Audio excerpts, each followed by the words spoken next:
कुछ टिप्स भी मैं आपको देना चाहूँगा जो आपके सिलेक्शन के लिए बहुत इंपॉर्टेंट है, क्योंकि बिना टिप्स के सिलेक्शन गारंटेड नहीं है, ये बात ध्यान रखें। तो 5 टिप्स जो मेरी तरफ से होंगे आप फॉलो कर लो, ठीक है। पहला टिप्स होगा कि ये कि आप अपने रिसोर्सेस को लिमिट रखें।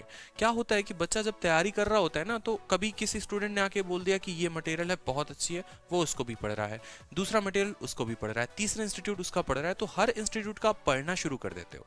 तो आपको उतना नहीं करना, आपको फिक्स माइंड में रखना है कि बस मुझे CHSL की नौकरी लेनी है तो मुझे उसके अकॉर्डिंग पढ़ना है।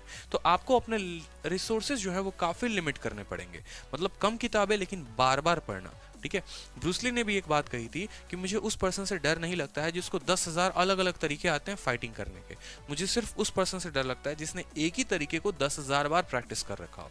तो बस आप अपनी किताब में पूरा का पूरा मास्टर बन जाओ, इस बात का ध्यान रखो। मल्टीपल रिविजन, इसी को हम बोलेंगे कि जितना पढ़ रहे हो 5 दिन, हमेशा देखो मेरी जो स्ट्रैटेजी होती थी वो 5+2 की होती थी। मैं 5 दिन पढ़ता था और 2 दिन उनको रिवाइज करता था। सिर्फ खाना भी जरूरी नहीं है, पचाना भी जरूरी है। तो 5 दिन आप पढ़ते हो, जो वो क्या पढ़ रहे हो, जो जनरल अवेयरनेस पढ़ रहे हो, जो आप मॉक दे रहे हो, मैथ्स लगा रहे हो, तो उसको आप 2 दिन रिवाइज भी करो। मोस्ट इंपॉर्टेंट है, बिना रिवीजन के आपका सिलेक्शन मुश्किल है।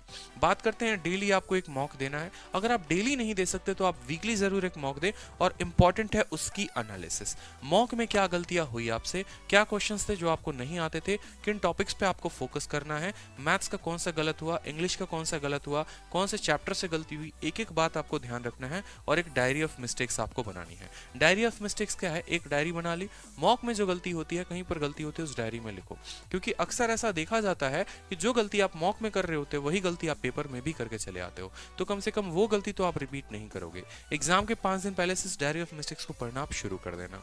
नेक्स्ट बात करते हैं यहाँ पर, आप अपने कैलकुलेशन स्पीड को बढ़ाओ, ठीक है। जितना ज्यादा कैलकुलेशन कर सकते हो उतना ज्यादा कैलकुलेशन करो। डेली आप 15 मिनट अपने आप को दो, सुबह उठते ही 15 मिनट दो, माइंड में ही आप अपना कैलकुलेशन करना शुरू कर दो। कैलकुलेशन की बहुत एग्जॉस्टिव वीडियो जो अब तक यूट्यूब पर नहीं है, कम से कम 10 से 12 घंटे की वीडियो मैं लेकर आऊंगा एक साथ पूरी की पूरी, और एक एक चीज कैलकुलेशन की मैं आपको बताऊंगा कि जैसे 125 हो गया, इसका स्क्वायर आप सीधा कैसे कर सकते हो। सीधा आप लिखोगे 156/25, ऐसे शॉर्ट फॉर्म में कैसे लिख सकते हो बड़ी बड़ी संख्याओं का स्क्वायर, ठीक है।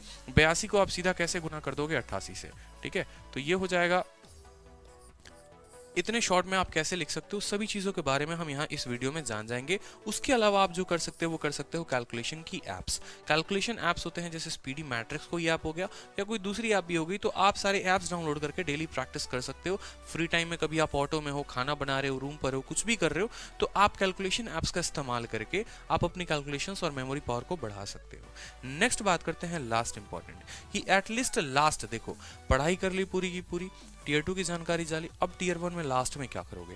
तो लास्ट में आपको करना है कि जब आप पूरा सिलेबस कंप्लीट कर लेते हो तो लास्ट के 3 साल के पेपर्स आपको बनाने हैं। जैसे अगर आप 2020 में हैं तो 18, 19 और 20 के सारे पेपर्स, किस किस के पेपर, तो देखो यहाँ पर CPO के पेपर, CGL के पेपर और ये CHSL है, CHSL का पेपर, ये तीनों का पेपर आपको बनाना है, ठीक है।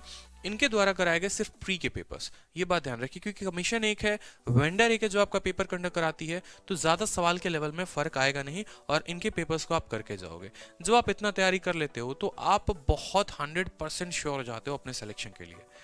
उसके बाद आपकी दुनिया की कोई ताकत आपको सिलेक्शन लेने से नहीं रोक सकती, ठीक है। तो ये बात ध्यान रखेंगे।